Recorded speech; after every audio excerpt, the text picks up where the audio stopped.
Mosquitoes and ticks aren't just a nuisance anymore. Some of them spread some pretty serious diseases. So in this video, I'm going to show you how to make your campsite far less inviting to them, and also show you some tips on what has made the biggest difference for me. I'm Kara Schultz, author of A Field Guide to Luxury Tent Camping, and here on this channel, we help you design a campsite that is more comfortable and personalized to you. And if you want my free PDF planner, the link is in the description. But first, let's start with something people rarely think about. When you're picking out your campsite, if you have a choice, don't just pick the prettiest campsite.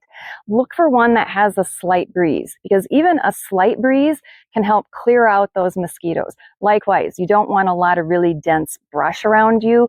You'll also want to avoid standing water, and definitely don't camp by the garbage cans or the bathrooms or portas. And in just a minute, I'm going to show you one inexpensive thing that will make mosquitoes far less interested in hanging around your campfire. And have you ever had bugs so bad at your campsite that you just packed up and left early? If so, tell me about it in the comments and we can commiserate. So one thing I've been testing out this week is this little mosquito repeller, and it's by Flextail, and it is the Repeller S. And so far this week, I've been really impressed with it.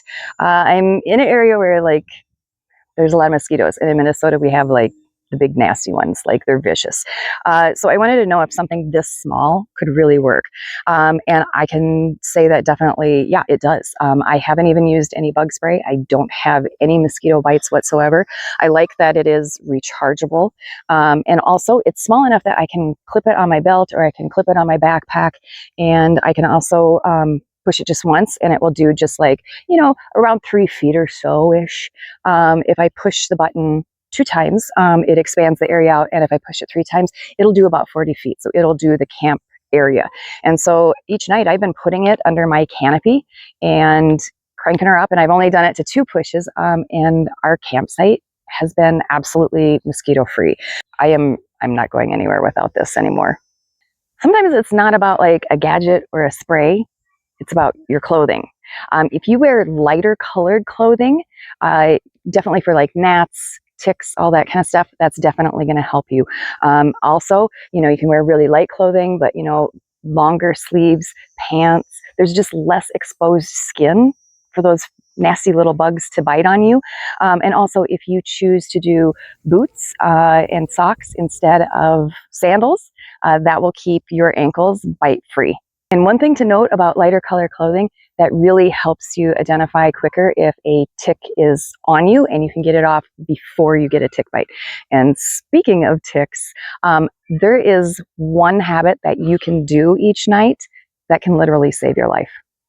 Stay in the middle of trails and avoid brushing against tall grasses. And if you're hiking in heavy tick country, tuck your pants into your socks, and definitely wear a hat. You can treat your clothing with a powder or a spray before your trip, but don't treat your skin. And every evening, you're going to want to do a tick check. They like to head to places where you might need a very good friend to help you look. And yeah, that's a lot of fun, though. But if you find one and it's loose, remove it. If it's burrowed in, then you're going to want to remove it properly. And there are some really good videos on how to do that, and I will link to those in the description.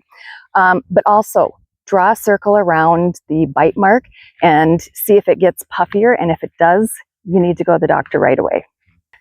Mosquitoes aren't especially strong flyers, so even a small portable fan can create enough airflow to make sitting around your camp or in your tent much more comfortable. But there is another campsite design trick with lighting that most people have never heard of. Flies can make your campsite absolutely miserable. And so I keep one of these little bug zappers that looks like a tennis racket around. They're also entertainment. And then also if you have one of those hanging bug zappers, which, there's rechargeable ones now, there's ones you plug in, that type of thing. They can really do a bug apocalypse when it's at nighttime.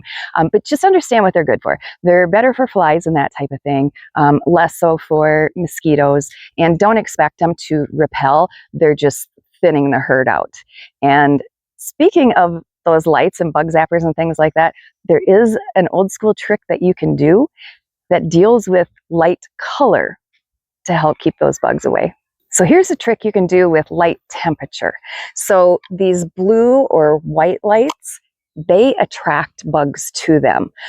Your yellows and amber lights, they don't attract as many bugs. So what you can do is set one of your blue lights a little further away from your camp to attract the bugs to that light.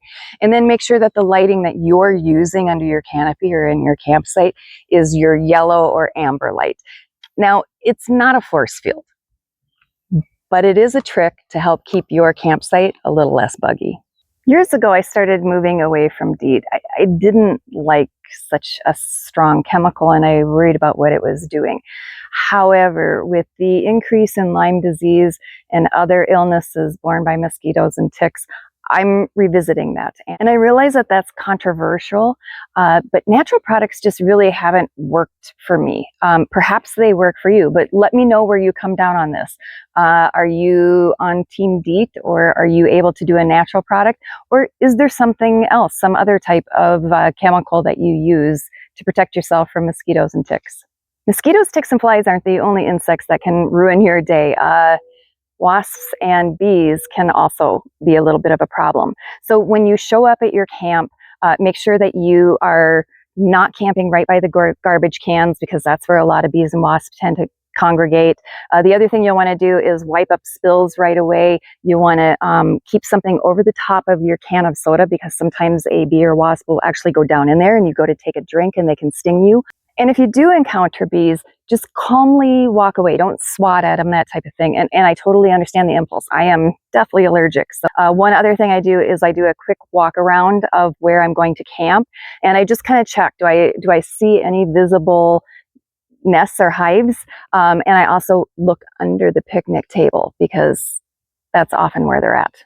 You aren't going to eliminate every bug, but if you've discovered something that works really well against bugs, share it in the comments. I do read every comment, and who knows, you might be helping another camper as well. And until next time, happy camping.